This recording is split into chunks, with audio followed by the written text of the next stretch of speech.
សួស្តីអ្នកទាំងអស់គ្នាតើអ្នកធ្លាប់ឆ្ងល់ទេថាហេតុអ្វីបានជាមនុស្សមួយចំនួនហាក់ដូចជាសម្រេចបាននៅអ្វីគ្រប់យ៉ាងខណៈពេលដែលអ្នកផ្សេងទៀតនៅតែស៊ូថ្ងៃនេះយើងនឹងបង្ហាញអាថ៌កំបាំងមួយដែលលាក់ខ្លួននៅពីក្រោយភាពជោគជ័យដ៏អស្ចារ្យថាមពលនៃភាពជាប់លាប់តោះស្វែងយល់ទាំងអស់គ្នាភាពជាប់លាប់មិនមែនមានន័យថាអ្នកត្រូវតែធ្វើការងារធំឬផ្លាស់ប្ដូរអ្វីគ្រប់យ៉ាងក្នុងពេលតែមួយនោះទេផ្ទុយទៅវិញវាគឺជាការអនុវត្តសកម្មភាពតូចជាប្រចាំថ្ងៃជាមួយនឹងការតាំងចិត្តខ្ពស់សកម្មភាពតូចទាំងនេះនៅពេលដែលធ្វើម្ដងហើយម្ដងទៀតនឹងប្រមូលផ្ដុំគ្នាបង្កើតបានជាលទ្ធផលដ៏ធំធេងដែលអ្នកនឹកស្មានមិនដល់នេះត្រូវបានគេហៅថាឥទ្ធិពលផ្សាំដោះមើលឧទាហរណ៍ជាក់ស្ដែងមួយចំនួនផ្នែកសុខភាពការហាត់ប្រាណត្រឹមតែ15-20នាទីជារៀងរាល់ថ្ងៃអាចជួយអ្នកឲ្យមានសុខភាពល្អនិងរាងកាយរឹងមាំក្នុងរយៈពេលវែងការញ៉ាំអាហារដែលមានតុល្យភាពបន្តិចម្ដងជារៀងរាល់ថ្ងៃក៏អាចនាំឲ្យអ្នកសម្រកទម្ងន់និងមានសុខភាពល្អបានផងដែរផ្នែកហិរញ្ញវត្ថុការសន្សំប្រាក់ត្រឹមតែ$1ឬចំនួនតិចតួចជារៀងរាល់ថ្ងៃអាចកើនឡើងទៅជាចំនួនដ៏ច្រើនក្នុងរយៈពេលប៉ុន្មានឆ្នាំការវិនិយោគតិចតួចជាទៀងទាត់ក៏អាចនាំមកនូវផលចំណេញគួរឲ្យកត់សម្គាល់ផងដែរ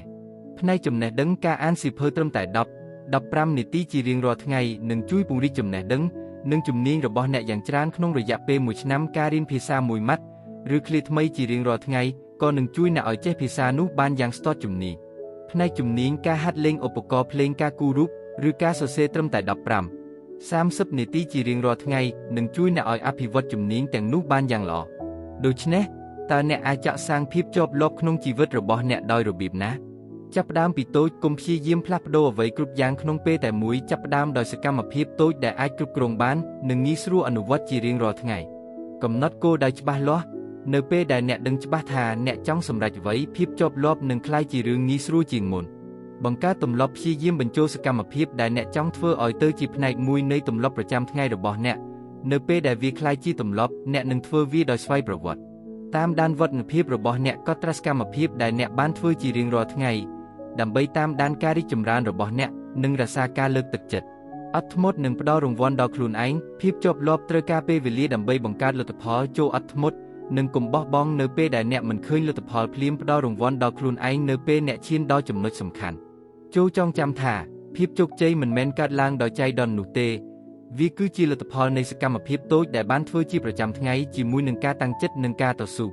ចាប់ផ្ដើមអនុវត្តសកម្មភាពតូចរបស់អ្នកនៅថ្ងៃនេះអ្នកនឹងភ្ញាក់ផ្អើលចំពោះលទ្ធផលដ៏ធំធេងដែលភាពជាប់លាប់អាចនាំមកជូនអ្នកតើកម្មភាពតូចអ្វីខ្លះដែលអ្នកកំពុងអនុវត្តជារៀងរាល់ថ្ងៃដើម្បីឆ្ពោះទៅរកគោលដៅរបស់អ្នកសូមចែករំលែកនៅក្នុង comment ខាងក្រោមកុំភ្លេច like វីដេអូនេះ subscribe channel របស់យើងដើម្បីទទួលបានវីដេអូលើកទឹកចិត្តនិងគន្លឹះអភិវឌ្ឍខ្លួនឯងថ្មីជារៀងរាល់សប្តាហ៍សូមអរគុណសម្រាប់ការទស្សនាហើយជួបគ្នានៅវីដេអូក្រោយ